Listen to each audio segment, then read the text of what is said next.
need to learn how to relax the diaphragm and to breathe from the lower abdomen, not the chest. But if you try to force your breath down lower, it becomes dammed up and does not descend naturally into the abdomen. The result is pain either in the region of your belly, the lower back, or both. As a way of getting beyond this self-conscious effort and bringing your center of gravity down to the lower abdomen so that the breathing is abdominal, imagine that your nostrils are about 2 inches below the navel. Allow your breath to flow gently into the upper left palm of your folded hands. I assume you are holding your hands in the traditional zazen mudra and that they are resting on your heels in the region below the navel. Or imagine you have a balloon in the palm of your hands which you are inflating with each inhalation. After a while you will lose this purposeful concern with the exhalations and your respiration will become more natural. Except at the beginning of a round of zazen, when you take a deep breath and then slowly exhale, don't manipulate your breath. Allow it to find its own natural passage. Sometimes the breathing will be slow. At other times fast. And still other times labored.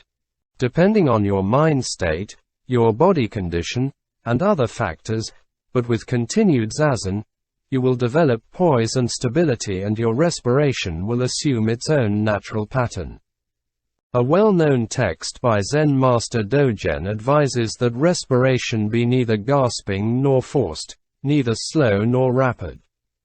If you concentrate your attention in the palm of your upper left hand, your center of gravity will descend effortlessly from the shoulders and chest to the hara.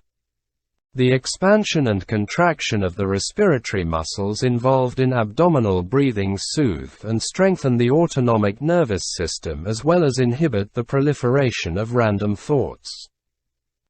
It not infrequently happens that one becomes so preoccupied with the mechanics of breathing, with whether the abdomen goes in or out on the inhalation or exhalation, that one's concentration on counting or following the breath, shikan taza, or a koan becomes ineffectual. One can become like the centipede that, in trying to figure out which foot moved when, ended up in a heap, paralyzed.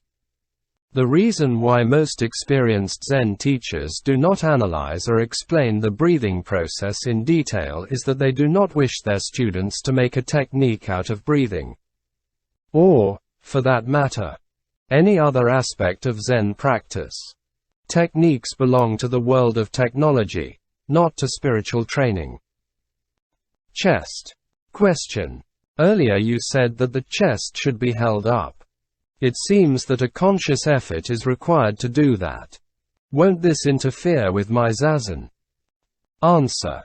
If you are accustomed to letting the chest sink, it does require a conscious effort to keep it up in the beginning. When it becomes natural to walk and sit with the chest open, you begin to realize the many benefits of this ideal posture. The lungs are given additional space in which to expand, thus filling and stretching the air sacs. This in turn permits a greater intake of oxygen and washes the bloodstream, which carries away fatigue accumulated in the body. Since one burns a good deal of oxygen before reaching a level of deep zazen, it is a decided advantage to have the chest open, thereby facilitating a free flow of vital energy. Eyes. Question. After doing zazen for a few rounds, I find it takes a while before my eyes return to normal focus. Why is this and what can I do to correct it? Answer. If the eyes are kept focused during sitting, the resultant strain from holding them this way will interfere with normal vision afterward. When sitting, keep the eyes open but unfocused. Do not try to perceive anything.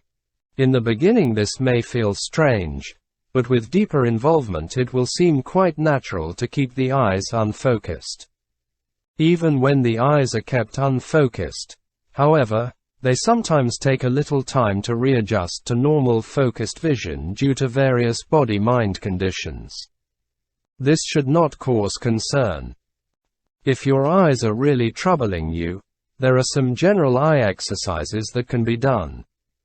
To get the eyes quickly back into focus, blink them rapidly a few times and then bring the index finger to the tip of the nose and slowly push the finger to the left as far as you can, following it with the eyes.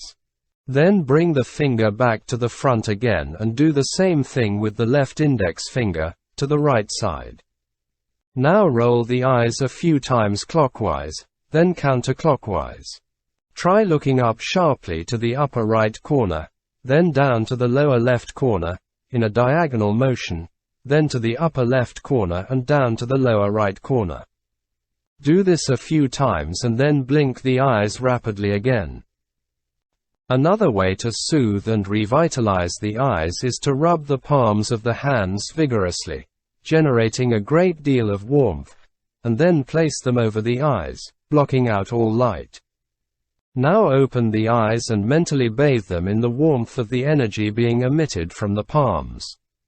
This palming of the eyes can be done independently of the foregoing finger exercises. If you wear glasses, removing them during zazen may cause eye strain. Try sitting with them both on and off. Hands and lower arms. Question. Often after doing zazen for a round or two I find my hands and lower arms beginning to tense up and ache. Why is this? Answer. Very likely you are creating tension by applying too much pressure against the thumbs. You must also be careful not to allow the elbows to be held out stiffly at the sides, for then the pressure on the hands becomes greater and the condition is worsened. It's almost as though you were trying to grasp your practice with your hands. This brings on stiffness, tension, and aching muscles. The elbows should be relaxed and allowed to hang loosely, close to the body. Similarly, hold the hands with their sides resting on the thighs, free of tension, with the thumbs touching lightly to make a flattened circle. Keeping the hands flat, with the palms straight up, often creates tension in the region of the forearm and elbows. Hands and shoulders. Question. I find that if I don't use a cushion to rest my hands on, they always seem to slip away in my lap. When this happens, my shoulders are pulled down and a tiredness sets in across the top of my shoulders. How can this be avoided so that I can get rid of this hand prop? Usually I sit in the half lotus. Answer. If one can sit comfortably in the half lotus, there should be enough lap room close to the lower abdomen to allow the hands to rest against the body. Nestled in such a way that the fingers of the left hand sit within the fingers of the right in a slightly curved and relaxed manner. Opening parenthesis. See sketches of proper postures in section XA. Closing parenthesis. The hands may slip out of position when the body-mind loses its tauntness, that is, if you become sleepy or absent-minded while sitting. The tiredness across the shoulders is due to the pull on the shoulders and shoulder blades. This unnatural drag of the weight of the shoulders saps your strength. To correct this, bring the hands close to the lower abdomen and at the same time relax the elbows, allowing them to hang next to the body. Next, take a deep breath and lift the sternum. In this way, the shoulders will hang naturally, supported by the straightened shoulder blades. If the chest is permitted to drop, the shoulders will become heavy and sag. Head. Question. My head seems to move slowly forward as I do zazen, and it is only when corrected that I realize this has happened. How can I prevent this? Answer. When one is seduced by random thoughts or fantasies, the head physically follows the thinking and projects itself forward. This can be corrected physically by feeling for the collar of your robe or shirt with the back of your neck, taking a deep breath, and then raising the sternum slightly. When the chest is raised, the position of the head is corrected. The ears will automatically line up with the shoulders and the chin will tuck slightly in. You can also pull the chin in, but gently enough that it doesn't create tension. Needless to say, an effort should be made to resist following such wandering thoughts or fantasies. Head. Sharp pains. Question. After a few minutes of sitting, I found a sharp pain coming up into the left side of my head. This happened every time a new round of sitting started. Answer. In the beginning, sensitive persons often have twinges of pain in different parts of their body, owing to pre-existing tensions in those areas and the strain of turning one's energies inward instead of dispersing them outwardly. It is also a strain at first for body and mind to function as a unity in zazen. If this discomfort is accompanied by feelings of apprehension, the pain and tension only increase. When you understand the reasons for the increased tension and resultant pain, and are aware that they are only temporary, the fear will evaporate. Naturally, the pain will also disappear and be replaced with a sense of buoyancy and well-being. Also remember that your discomfort can be a trick of the ego to derail your practice. Since the ego does not wish to lose its cozy dominance, it throws up all sorts of barriers to retain control, the most common of which is pain, for it knows that persistent zazen will terminate its rule. If you recognize that the pain is only a device of the ego to get you to quit, you can turn the tables on this wily phantom by refusing to give in. Pain is a challenge that sooner or later must be met, and the way to banish it is to become fully one with it. Knees. Question.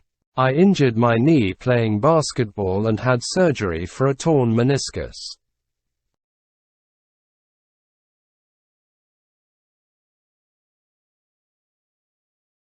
Is it possible for me to ever attempt zazen in a half or full lotus? Answer. If the surgery has been successful, the prognosis is generally good. The meniscus will replace itself with a thinner, more flexible tissue. There have also been cases in which the meniscus has slowly healed itself without surgery so that the knee joint was able to function as well as before the injury.